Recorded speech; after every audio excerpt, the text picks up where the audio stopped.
Welcome everybody to Extreme Off-Road Silly Builds, and today we're dealing with the 2014 Mercedes-Benz G63 AMG 6x6.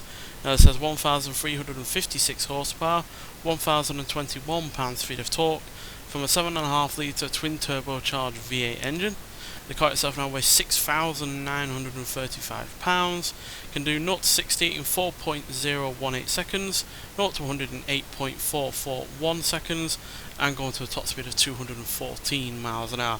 So obviously this car already came with all-wheel drive, although it's driving 6 wheels this time, not the 4, and it had off-road suspension, but now has more off-road orientated tyres on it. So yeah, the off-road capability on this car is obviously formidable at 9.6, and the braking is fairly good, and the acceleration and launch is pretty excellent as well, but the handling is a big concern, which was the same kind of thing that we had a concern with in terms of the Hennessey Velociraptor 6x6. So yeah, that is a car that we're going to be comparing this against. That car had a lot of understeer and didn't really have all that much in the way of agility, so hopefully this car will do a little bit better.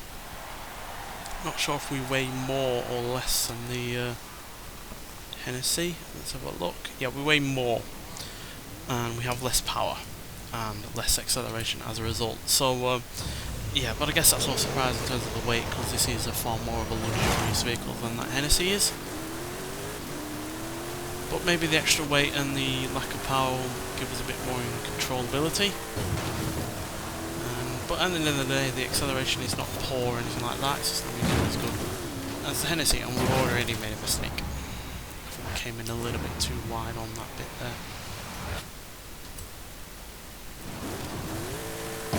Oh, we're going to have to restart. Oh well. Yeah, that was a little bit of a me issue. This is the first time driving this car, so yeah, it's got a little bit of a handling quirks to it that I'm going to have to get used to, but yeah, we'll just say that we've only got one rewind left to make up for the restart there. So yeah, if we screw up badly again, then we're going to have to take it on the chin. Yeah, that's a penalty I'm giving myself for the rewinds, for the restart even, so yeah, even though the brakes say they're good in terms of the start, slowing down nearly 7,000 pounds at that kind of speed is, yeah, quite tricky, and yeah, the brakes do not seem to be wanting to stop us all that well, so that is a concern.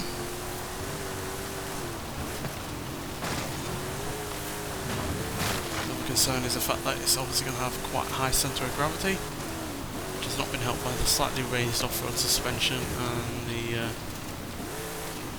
fact that we're on much thicker tyres as well. And the fact that it was already quite a high centre of gravity car in the first place. Missed a checkpoint. That's the first time we've done one of those, I think.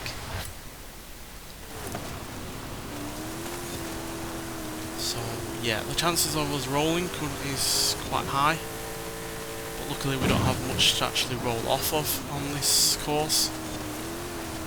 So yeah, as long as we're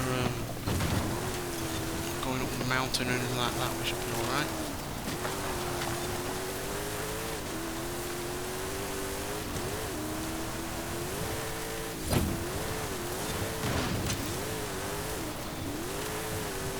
It's quite soft and wallowy at times, but it does have less understeer than the Hennessey does, that's for sure.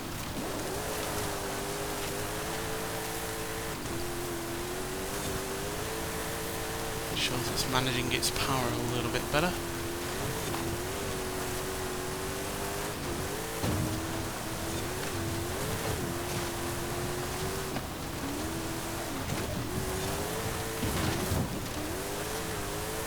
Slid out there.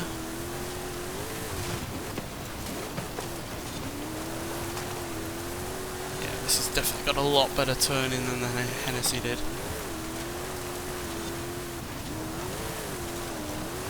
Taking corners a lot quicker than we were in that car.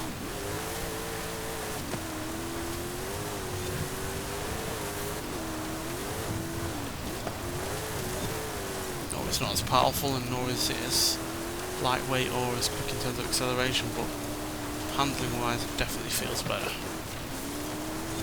perfect, obviously, given what it is, but could be a lot worse.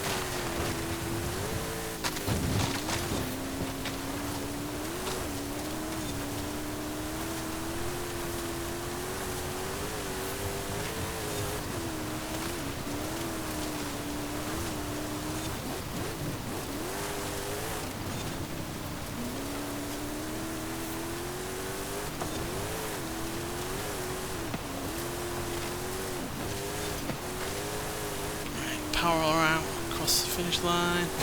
Yeah, we're quicker than the Hennessey. That managed a time of 3 minutes 26.949, whereas we've managed 3 minutes 23.270. So yeah, we're more than 3 seconds quicker than the Hennessey, which, like I said, does have better acceleration, more power, less weight, and I think it has slightly better off-road capability. But yeah, this just in terms of handling was better, and that's why we're quicker, because of the handling, which meant we could maintain more speed and more of the time, while also being able to use the power more of the time as well. So yeah, so that not only puts us ahead of the Hennessey, but it also puts us ahead of the Nissan Sentra Nismo, the Aston Martin DBX, as well as the Toyota Hilux AT38, Toyota 4Runner TRD Pro, Honda Ridgeline Baja Trophy Truck, Hoonigan Volkswagen Baja Beetle Scumbug, and the Chevrolet K10 Custom. But I don't think we're the fastest Mercedes that we've had on this series so far. Yeah, because the AMG GT Black Series is currently sat at the top of the leaderboard, and the SL65 AMG Black Series is also in the top 10. So I think we might be third fastest Mercedes. Don't think we've had that many Mercedes on this series though, to be honest. Hang on, let me search. So yeah, the Black Series, yeah, we're only the third Mercedes that we've had on this series, so we are third out of 3. So yeah, but it is at least quicker than a similar vehicle, and a lot better in terms of handling than that car, even if, you know, we're not as quick in a straight line. But yeah, at the end of the day, handling on this course matters more than outright speed. So yeah, and that's why this Merc is quicker than the Hennessey. Nonetheless, so thank you for watching, and I'll see you in the next one. Bye.